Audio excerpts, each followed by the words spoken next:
Hi, I'm Ari Sussman. I'm the executive chairman of a company named Collective Mining.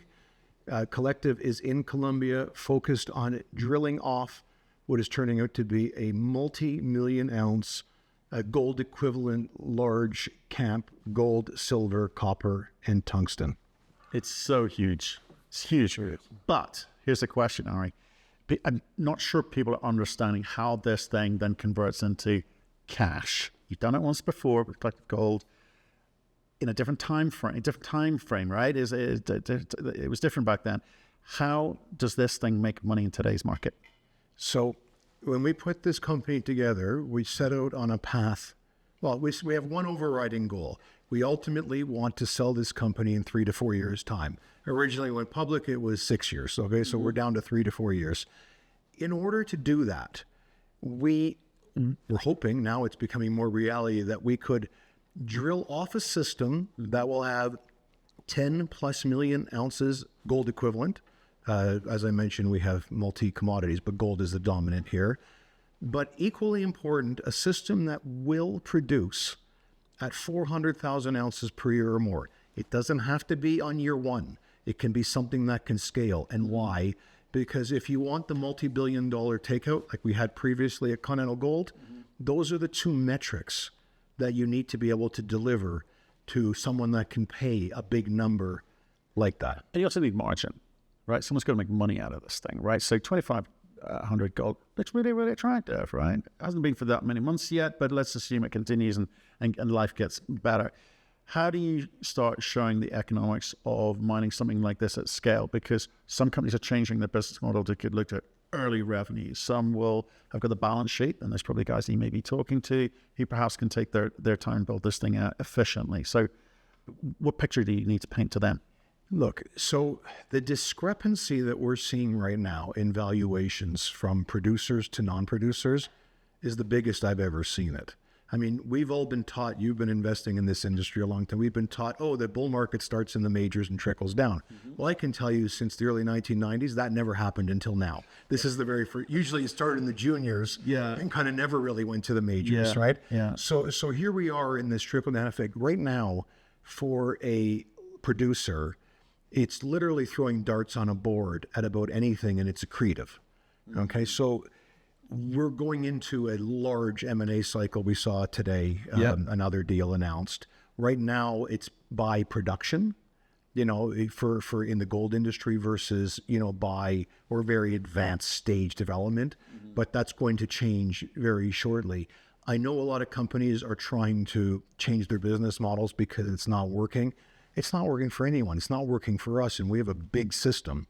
But I think we stay the course. I'm not going to adapt. To show the economics, look, we have Apollo. Apollo was discovered and announced in 2022. We're now in 2024, so it's approximately 2 years old, okay? We've drilled a system that is, you know, 600 by 400 by in area by almost 1.2 kilometers vertically. The system starts at meter 0 in high grade. Okay, it's going to get meaning what is high grade? Yeah. Well, we haven't done it. We only have internal resource estimate, not public. But if you look at the intercepts, we have oxide for the top 30 meters, which did us a favor. It leached everything else and left the gold. So there's no copper or anything in the oxide. And we drill intercepts like in the oxide top, like 40, 50 meters at 6 grams. Right, so explain that for some of the retail boys and girls who don't understand why oxide's important, why that high grading is important. So oxide, very simply, right? It's weathered or highly altered rock. So it's not hard, it's soft. You can take a lot of it, take a backhoe to it and literally scoop it up. It breaks really easy. So it's always nice to have a sweetener because when you mine that, the energy cost to go from rock to doré, if that's where you're going, gold doré, is very low. Okay, so oxide's attractive. Oxide deposits are mined globally. They're typically much less than 1 gram per ton because it's low cost extraction. Right? We have multi-grams in oxide. Okay, the deposit, we've drilled it down deeper now. So I've heard this knock, oh, but the grade is not as good deep as it is shallow. And it's more expensive the further down you go. So those are legitimate concerns. Right? Yes, okay. So, however, the reason for that in my technical team, which is really the best in industry in my view, is lack of drill density, because we've seen this phenomenon in this project. As the density shallow increased, the grade goes up. We haven't drilled a lot deep yet. We have sparse holes. From what to what? So I can't give a grade exactly, but roughly this is about a 2 gram ore body, 2 grams per ton equivalent ore body. It's going to be somewhere in that range. Okay. Very attractive. We've done internal work. No one should rely on it, right? Because it's not compliant by independent studies, but internal work shows that the bulk of this ore body, which is not mined as a pit, will be mined by a method called sub-level caving. So that's a bulk method underground. Typical sub-level cave cutoff grades are about 0.6 to 0.7 grams per ton. A block cave, so keep in mind, a block cave, the technologies almost approach the point of an open pit. You can mine a block cave at about 0.35 to 0.4 grams per ton cutoff, 0.6 to 0.7. A good example of a sub-level cave mine, there's many of them in the world, but the one that is fresh is El Dorado's developing a project in Greece named Skouras right now. It's going to be a pit with a sub-level cave. They have a 0.65, I believe, as a cutoff grade. Okay, so that's kind of standard for these ore bodies. Now, not every ore body can be mined that way. You need bulk ore bodies. You've seen our drill holes. We report in drill holes, up to 900 meters from surface, at attractive grade. Well, I guess that's the thing that people are looking to, is for you to explain to them how you kind of get at that in the most efficient way possible. I mean, let me give you another thing that we have. Perfect. Enormous advantage, okay? Which for anyone that's wondering about that, this is going to ease their mind. We're at the top of a mountain. So you drive up the mountain and we have rolling hills at the top. And this is the area we're in. You're going to develop the underground portion of all of these deposits, because we won't just have Apollo. We have Trap now, which is a potentially very big discovery, possibly bigger than Apollo. Okay, but all of them, you're going to come in close to the Pan American Highway, which we're right off of, at an elevation of about 1,000 meters above sea level. Okay, you're going to drive something like a 3 to 4 kilometer long tunnel. You're going to go under these systems, okay? And in the case of Apollo, which everyone knows, you're going to have about 1,000 vertical meters sitting above the tunnel. We did this at Continental Gold, where everything comes down. Yeah, that is when gravity is your friend, it's so much lower cost. Pumping water, you don't pump, right? You let it drain naturally if you have water, or drops down with gravity. This is really good thing to have. So that is how you're going to mine here. And one tunnel will go under 4 targets. So Apollo is a deposit, but the others are targets. And so it's pretty amazing. Okay. And talk about some of the other variables which, work to your favor. We saw back in sort of April-ish time, I think, May, some of the met work that was coming out of this. It looked quite attractive. So look, the saying in mining, grade is king, metallurgy is God. Right, lots of deposits have good grade, but the metallurgy doesn't work, and you're dead. Yeah. We have no issues. We were worried about Apollo initially. It's a polymetallic system. It's gold, silver, copper, and some tungsten. Yeah. Whenever you have polymetallic, an alarm bell should go off in your head, because that can become problematic. In our case, it's beautiful. So we're going to have Apollo itself is going to have a split circuit. That means 2 circuits. Okay, you're going to have a circuit where the copper is above whatever the economic cutoff grade is at the time, 0.12, 0.13, 0.15%, something like that. And anything above that is going to go to a flotation concentrate. Anything below that is going to go to a standard type of CIL circuit. We're going to have 93 to 96% gold recoveries, about the same for copper. Our silver is going to average somewhere around 75, which is very high for silver, okay, unusually high, and I can talk about that in a minute why. And the tungsten is going to be 70%. This is standard globally for tungsten. Our tungsten mineral is called scheelite. There's multiple scheelite tungsten deposits in production in Australia. Yeah. They're all 70% recovers. And in the market, when you're looking at these sort of seniors, etc., some of them looking like we're gold guys, we're copper guys, whatever their thing is. This polymetallic, does that intrigue them in terms of byproduct? Do they care? No, not yet. Okay. So we are in the wheelhouse of a gold company only at this point, to be frank. Okay. we just announced we're starting to drill a target called Plutus. It is as long a shot as one can imagine. Okay, so the odds of us being successful are low. However, it's a potential copper gold porphyry. It wouldn't be open pit. I can tell you because we know the grades much lower from the surface work, but it would be underground. Normally, I wouldn't go after an underground copper gold porphyry. I think most of them are delusional. Right. However, when you have Apollo and probably Trap as starter mines for an underground copper gold system, it becomes very attractive to do that. But explain that, because I think that what a lot of companies forget to do is they explain the so what for people. Let's talk this through. Let's talk about that, because obviously you're talking about potential revenue streams and what cash flow can do. Like with the oxides, and higher grade, that those sorts of margins you can make there deployed, further downstream can again improve your margins, et cetera, et cetera. So in terms of this kind of, I say long shot for you. How does that kind of cash flow management work? So why are we doing that? Why would you do that? The only reason we're doing it is because we believe wholeheartedly Apollo's a mine and maybe Trap. But even if we're wrong on Trap, which we'll talk about in a bit, but the Plutus underground porphyry, if that was our only target, we had no Apollo, I would not drill it. I would not drill it. Right, okay, because I see a lot of these projects, as you do, that talk about we have a porphyry that's underground, right? And I ask everyone the same question. Show me the last block cave to go to production underground that didn't start with an open pit. Yeah. Because Oye Tolgoi, right? We all know that project. It was Robert Freeland, now Rio Tinto. They just cut the ribbon less than a year ago, I think it was, on the underground block cave of Oye Tolgoi. It had the giant open pit, all the infrastructure, okay? Took them over 8 years to build the block cave and cost somewhere around $8 to $9 billion. So that is the capex of a big block cave underground mine that already had all the infrastructure on surface. What would it cost today for a block cave with without a mine already operating?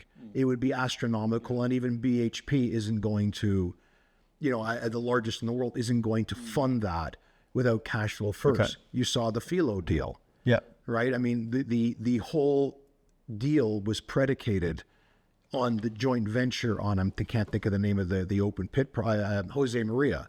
That was the deal. Jose Maria, which was in Lundin, had to be part of the deal because that would be an open pit.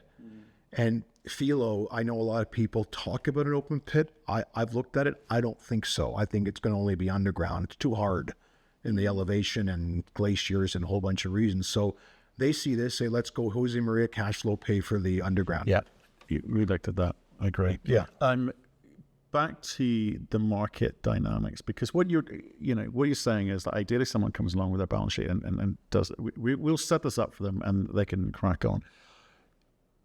A lot of M&A happening, as you pointed out earlier, which is kind of either mergers of equals or it's effectively the same thing. They paint it in different colors, but effectively it's M&A or other producers, right?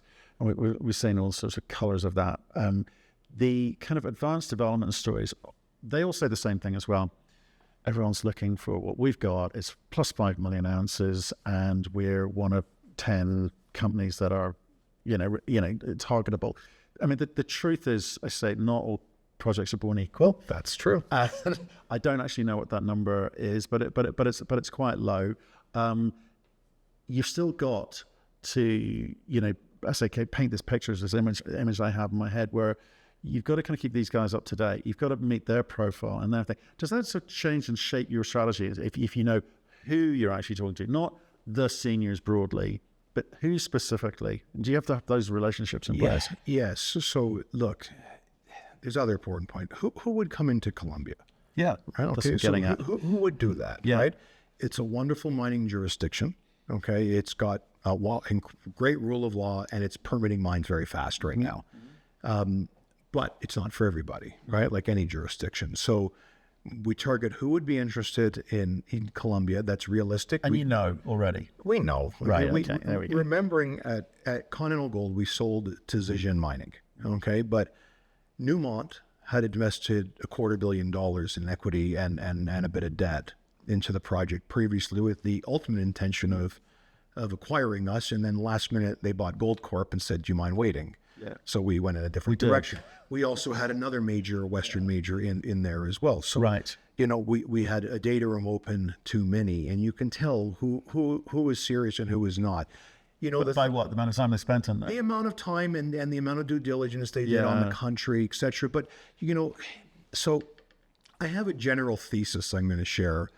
And I say this with the caveat that I don't think all these countries are equal in terms of investment, right, of what you should be investing in, especially at the project level. But, you know, if we want to bring metal out of the ground in the West, okay, I'm excluding China, Russia, and these other Eastern countries from this mix, which are taking over Africa effectively, right? The place to be right now are the northern countries of South America, including the northern half of Brazil, which is not an entire country, but half a country, okay? Why? Okay, so I'm talking Ecuador, Colombia, Guyana, Suriname, and northern Brazil. I'm not including French Guyana or Venezuela. You know, Venezuela, we all know. French Guyana, if you want to build a mine there, you literally have to go to Paris to permit it. It's not happening, okay? The reason is that the geology of these countries is still untapped. I like Chile. I like Peru. The best days are behind us, not in front of us in terms of what we might discover. And each of these countries takes 1 year or less to permit a mine. Colombia, by law, is 10 months. You're going to get on your environmental permit, you're going to get a yes or no in 10 months. Okay, so compare that to the United States where I live, which is forever, right? You know, 15 years, people are estimating. Canada average was 5. I suspect after Victoria, it's probably going to go to 6 or 7. Yeah. Well, I think it's going to affect everything just because, you know, when you have a commentary period, you know, Canada has a commentary period, right? I suspect you're going to see Indigenous groups step up in the commentary period more than they have in the past, which I don't think that's going to stop mines, but it's going to add delay. Yeah, I think I saw something the other day. We were talking about mines pre-1990. So pre-2020, from 1990 to 2020, 12 years from discovery to production. Now it's 18.6. There you go. From 2020 to, right? So that's unbelievable. Says something you need to know. And I think it's getting worse. Yes. And I agree. There's lots of people with their hands out and lots of people blocking and NGOs and all that. I think I do agree with that point, actually. So which brings me neatly on to the you know, packaging of this project. Now, you've obviously operated in country, you know, in terms of the, you know, social license to operate, etc. For some of these big guys, they don't want to have to deal with that because they don't know it. And it is all in the details, the nuance of the way that you're going about packaging this up and making sure you've got everyone on side before you then hand it over to someone else. What's been happening there? So I don't want to, I don't want to undersell how hard it is to manage a social license, but I will say this: if you're going to pick an area in Colombia, we happen to pick the easiest area. Right. Okay. The reason is we're next door to RS Mining's Marmato mine, which is in construction going to production. So more importantly, it's been in production for more than 500 years continuously. So we're in an existing mining camp which everyone is related to mining in their lineage in one way, shape, or form. And within 3 kilometers, in this 3 kilometer circumference area, there are 10 permitted operating mines. 2 of them are on our ground. Yeah. Okay. So the only industry here is mining. Right. So it's hard. You know, NGOs don't work here. They can't come in. Not because not because of what my team at Collective is going to do to stop them, but because you have these small scale miners, they're all Colombian. Yeah. They don't put up with that. So it's like, you know, NGOs know where they can butter their bread.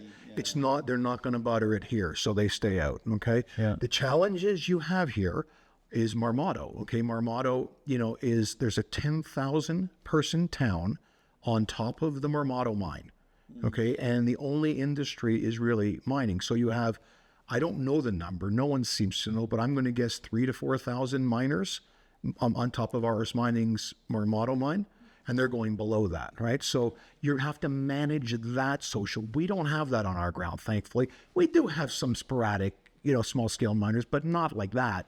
But that's the area, the culture of the area. So you have to manage that. Talk to me about this thing. Obviously, you built up and sold a company before to ZJ. Now, Chinese companies culture is very, very different from South America. And it's like, when you kind of do that handover, were there any kind of issues there which have sort of repercussions now? Or was it It's a wonderful question. If you want to buy us, you need to behave the following way. How does it work? Okay, so you're reading my mind, okay? So when we negotiated with Zijin, we did everything you could do legally, which unfortunately is not much in a sales contract. You can't put any rules in there, right? But there's language saying, please maintain a Colombian workforce, please maintain social programs, right? And they said, yes, we will do our best. I can tell you that a lot of that hasn't happened. Okay, our old project is a big technical success for Zijin. I mean, they went from 3,000 to 4,200 tons like instantly. Yeah. And I've just heard they're going to 6,000 tons, or that's their plan. Like, it's huge, right? But socially, it's been complicated because of a different approach than we had. Yeah. I can tell you right now that I have no goal to sell again to Chinese. Okay. We put this company together, but there's two reasons for that. One, this has nothing to do with Canada, stopping this. I mean, this is now a new phenomenon. It's part of the problem, but we didn't think that at the time.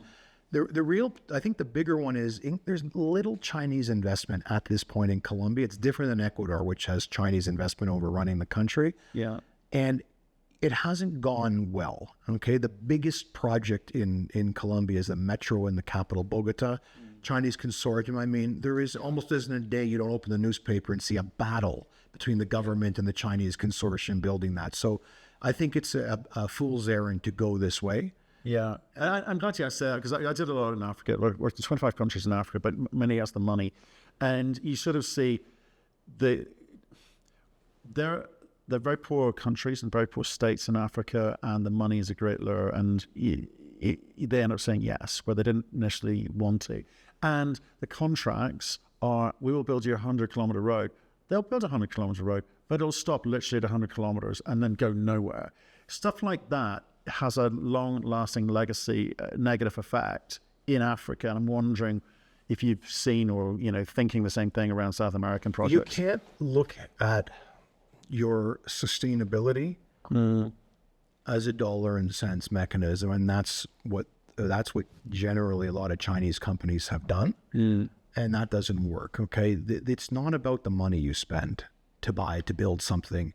It's about the relationships that you build and how you get to know people. Yeah. Right. So the thing that we're most proud of, is we did it at Continental, which is the first. So now we're the second ever mining company to gain a strategic alliance with the Colombian Coffee Growers Federation. You can imagine, everyone knows Colombian coffee, how powerful this entity is, okay? And yes, we do all the typical bells and whistles. It's really predicated on maintaining water and making sure, because we have a lot of water in the area, making sure water is managed. But the part of it that is powerful is going together, door to door, and teaching people that agriculture and mining are meant to coexist and are not bitter enemies with each other, which is what people think in their minds. Yeah. I think especially with open pit, obviously people are but they think underground too, they don't understand, right? So they think that they're worried the mine's going to take all the water and the plants are going to dry up.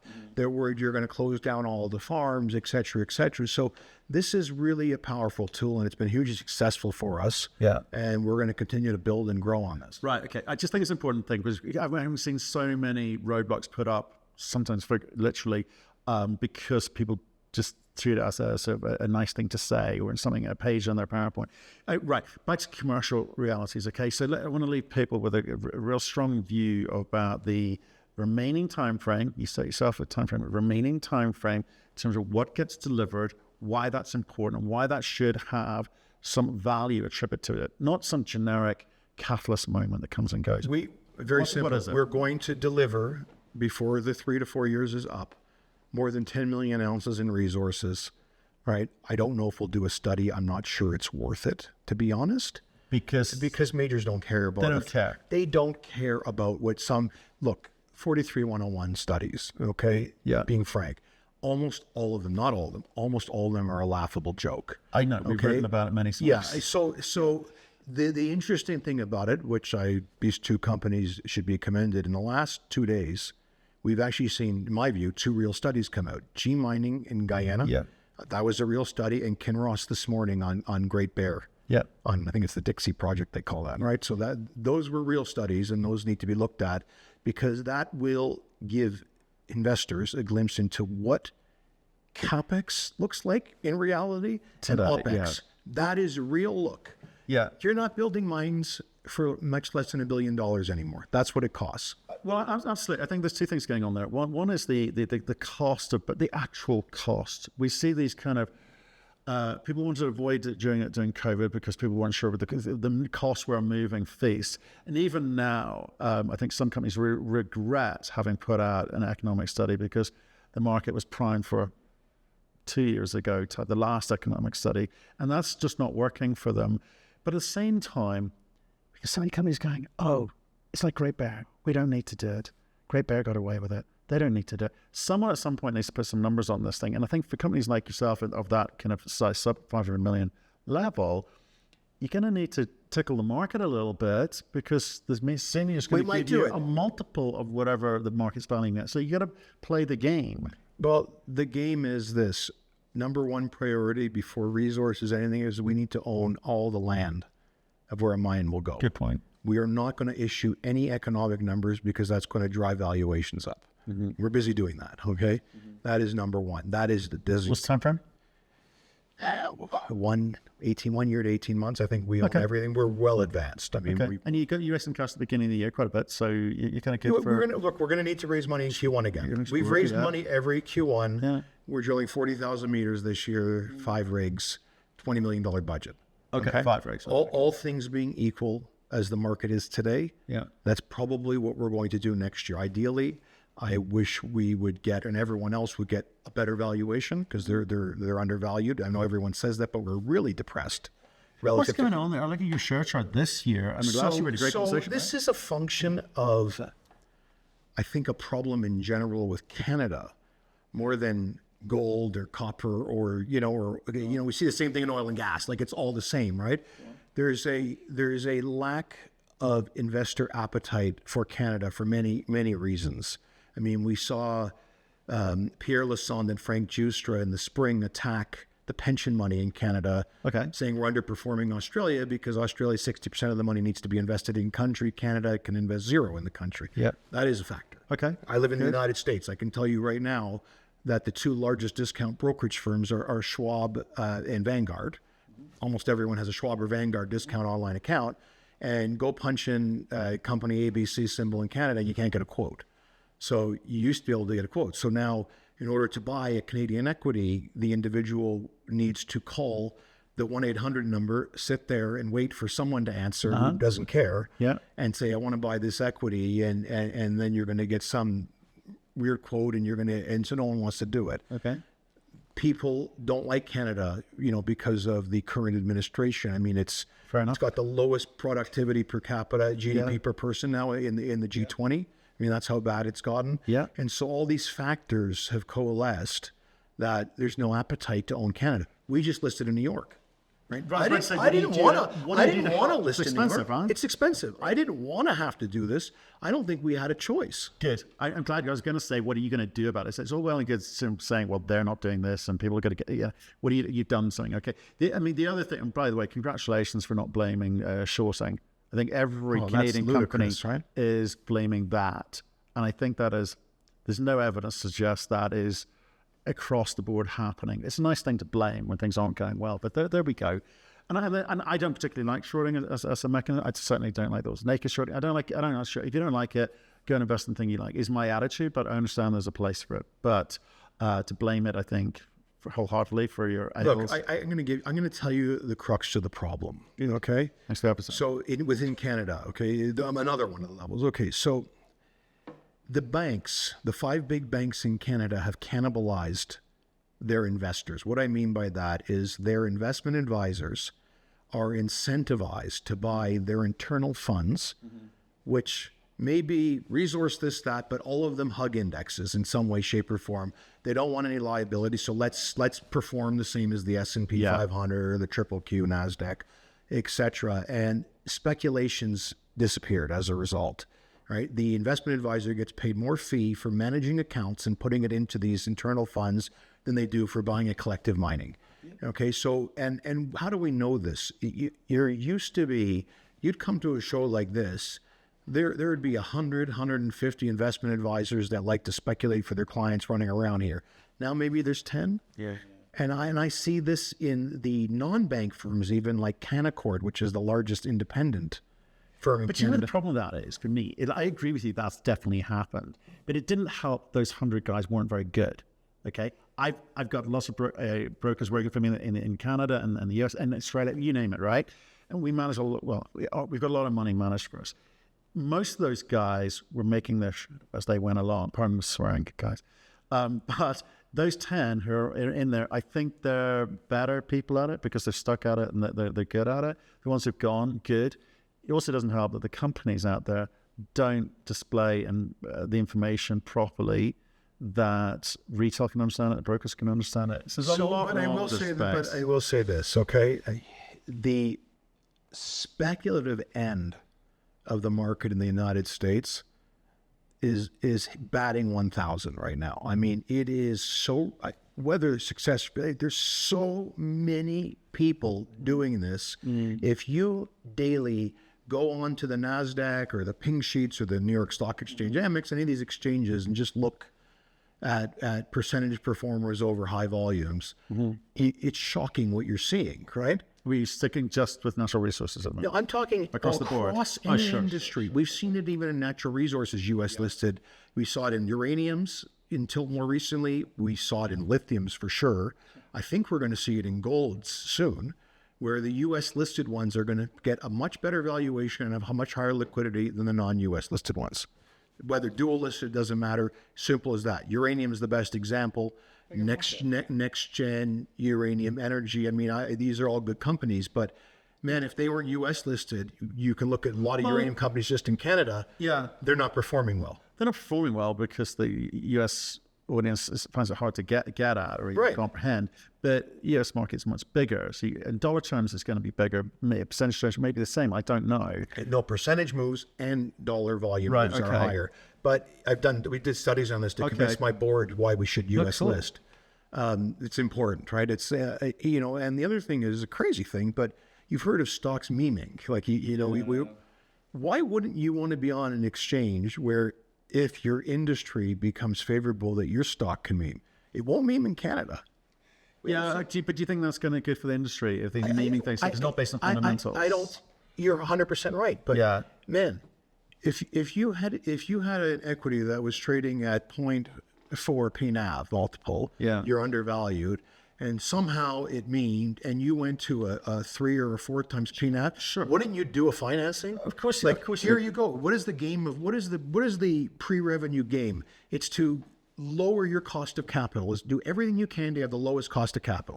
I hear you, but someone's losing out in that mix, okay? Because Europe was doing that. Germany, very, very guilty of that, certainly for the last 10 years that I was involved with it, where you drive the stock up for 3 months, raise your money, and then it would go back down to lower than it was before you started, right? Someone's losing in that game. So you got to take a view ethically whether you're comfortable with that, or as a company you're thinking, well, it's cheap money, now we got to go and do some good stuff. Okay, so there's a difference, right? Some companies pay to try and make these things happen. That is where the ethics get. Well, I will never even think about that. Yeah. Okay, but many just go for reasons that are like, I can tell you in the tech industry right now, I'm on a group chat with a bunch of people that are ex-New York hedge fund type guys, and I see all these names. Like, it's like someone finds out that NVIDIA put $2 million into a private placement and the stock goes 10x. Yeah. No. Right? Like, and so the company didn't pay anything for that. It just went, it happened because it got out. And so you want to be in a position where if that happens to you, you can take advantage of it. You can't control it. The market is the market. If someone buys at the top, that can't be the company's fault. Okay, fine. Good to clear up. Yeah. Be in the right position to take advantage if it happens. Raise cheaper money, but then go and do some good stuff with that. Look, Ari, good chat as always. I'm loving the market bits as well, but I've got a better understanding, I think, now of how you kind of create and build value, from now on. So it's been a weird year. I think, despite the gold going from 2000, beginning of the year to 2500, you'd think life would be good and the money would be cascading down throughout but no, you know different. Good man. Get out there. You got lots of meetings lined up, right? Full. Brilliant. Last year we were only half full, so maybe it's a sign.